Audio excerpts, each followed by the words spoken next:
What's going on, YouTube? Welcome back to another edition of King Print, where I cover all things screen printing.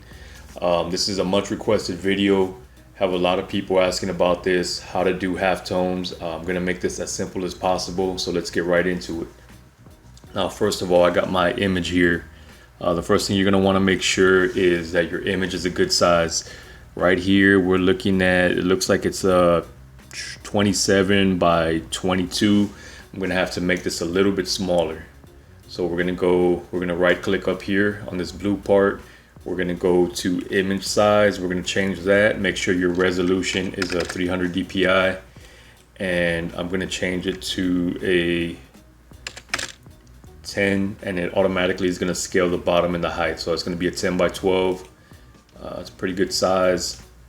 I'm gonna scale it up a little bit, but for now we're gonna keep it that size.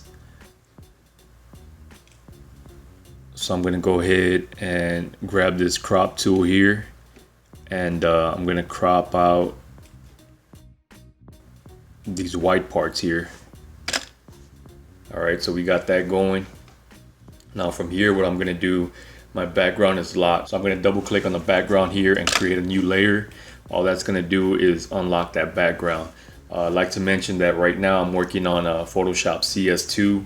I like using CS2. It's a lot easier than like the newer versions of Photoshop. So this is just what I learned on, and this is just what I'm used to, what I'm comfortable with. All right, so from here, what I'm gonna go to is, I'm gonna go to image mode, and I'm gonna go to grayscale. All right, so you wanna go ahead and hit that grayscale. So from the grayscale, you're gonna go back to image. You're gonna go to mode again, and now it's gonna give you this icon right here. It's gonna give you the bitmap. So you're gonna go to bitmap, flatten layers. Okay, it's gonna give you your halftone pattern. It's gonna give you a few different options here. You can go to halftone, diffusion, pattern, threshold, custom pattern. We're gonna stick with halftones. Output still gonna be 300. All right. So right here, I changed this here.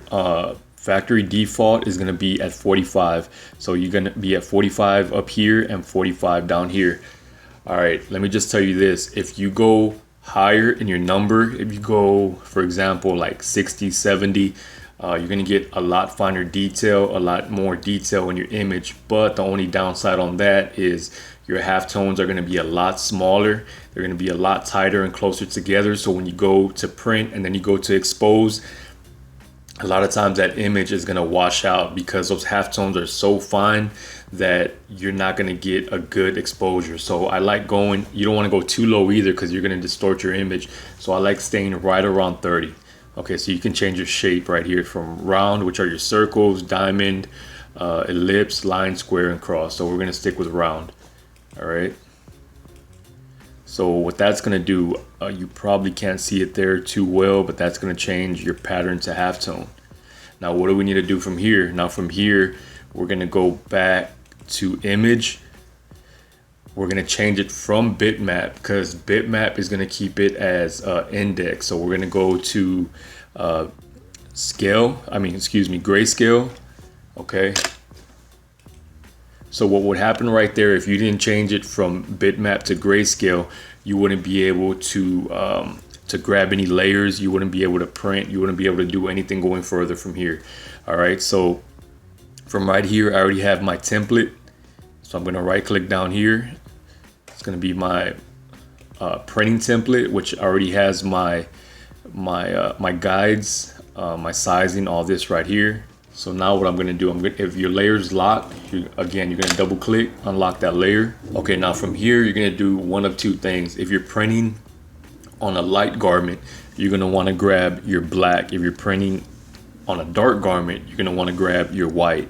So I'm gonna print on black shirt, so I'm gonna grab my white. I'm gonna go to my magic wand tool. I'm gonna grab my white, everything that's in white.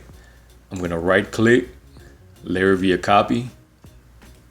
All right, so I'm gonna go to this move tool up here, and I'm gonna transfer it over here. Okay, so from here, so I can see what I'm working with, you're gonna double click on your layer. you're gonna go to color overlay, and we're gonna go with black here. All right, now you're gonna say, well, I really can't see anything there. So right there, when I put my background on it, you're gonna see pretty much everything here. And another thing, the reason I made it a little bit smaller is because now what I can do is I can scale it a little bit bigger, and what that's gonna do, it's gonna make the halftones a little bit bigger. So we're gonna go to edit, transfer, scale. I'm gonna make that bigger, and what that's gonna do, that's gonna open up your halftones. All right, so we're gonna center that up, and let's take a look at these halftones. Look at that. Nice. And that was easy, right? It didn't take too much. It wasn't too hard, too difficult to do. Again, if you make those halftones smaller and tighter, it is going to give you more detail, but at the same time, it's going to be harder to expose. So this is like perfect for exposing for your screen. All right. So right here, what I like to do from here before I go to print is I'll double up on the layer. Sometimes I'll triple up, because what that's gonna do, that's gonna make it a little bit darker. Let me see here. So we're gonna double up. See that? Just made it a little bit darker. We're gonna double up again. See, that just made it just that much darker. See, if I take those off, see how light it gets? That makes it a little bit darker, and that's what you want. You want the darkest film positive to get that, nice and dark, to make sure you have a good exposure. So from here, what I'm going to do is I'm going to go ahead and take it to my printer, get that printed, and then we'll go to the exposure and get that going. All right, so I'm sending this here to the printer, getting it all printed out. Just remember, when you print, you want to print on the highest settings. It's going to waste a lot more ink, but you're going to have a lot better exposure. All right, and what I'm going to be doing here is I'm going to be filming this real time. I don't want to do any cuts when I'm exposing this.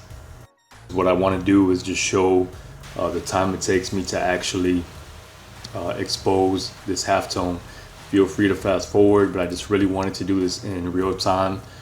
This would have really helped me out when I got started, just to see, am I rushing? Am I trying to go too fast, trying to expose and blowing out my halftones? Am I going too slow, letting the screen dry? You really don't want to let your screen dry when you're exposing. Always keep it wet. What I'm doing here is, when I take it off of the exposure unit, the first thing I'm doing is I'm going switching my nozzle setting to fan, and that fan has a pretty good, decent jet. It's not very strong, but it's not real light.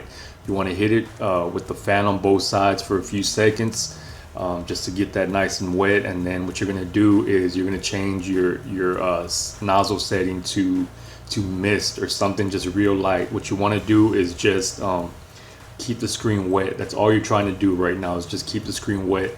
And what that's going to do, you're going to kind of let the emulsion do its thing on there. You don't want to rush it too much, because if you start hitting it with the real strong nozzle on those halftones, you're just going to blow out your screen, and then you got to start from step one. So you definitely don't want to do that.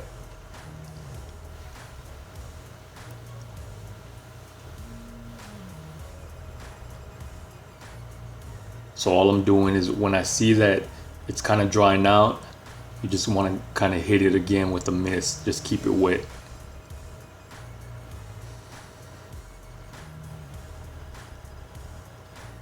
And again, this is real time. It's not taking very long, but you don't want to rush it. Now this is the emulsion I use here. I've used a lot of different emulsions, and I find this one works best for me. I'm gonna leave a link in the description where you can check out screen print supplies on sale right now from Amazon.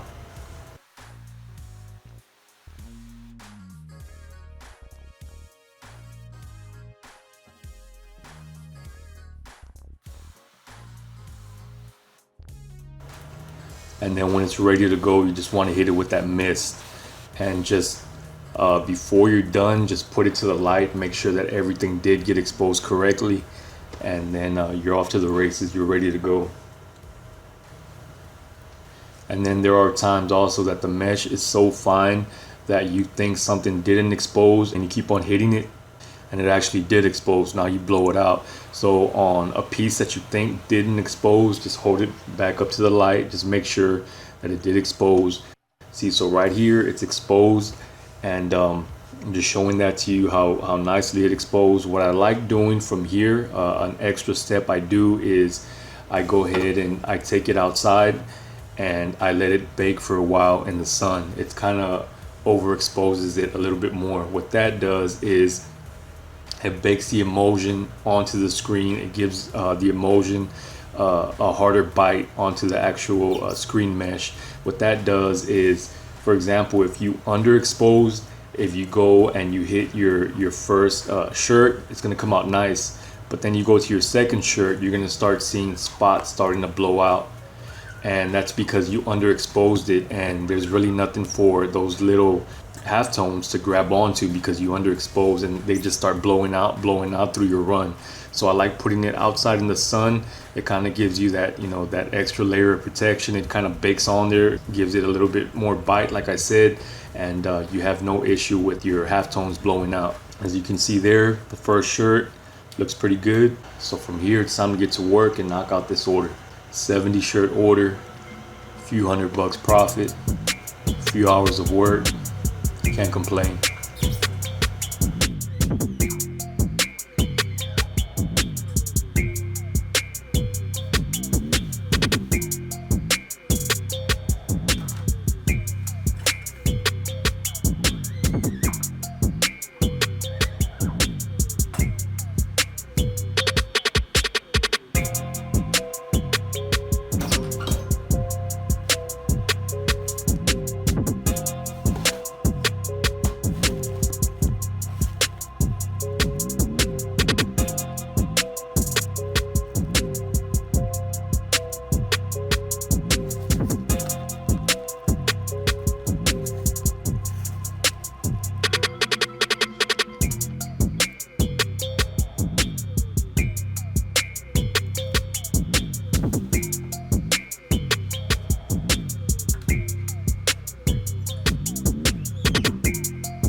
And if you found this video helpful, don't forget to like and subscribe, and check out all my other screen print videos. If you're looking for screen print supplies, check out the links in my description for screen print supplies on sale right now from Amazon, and check you on the next one.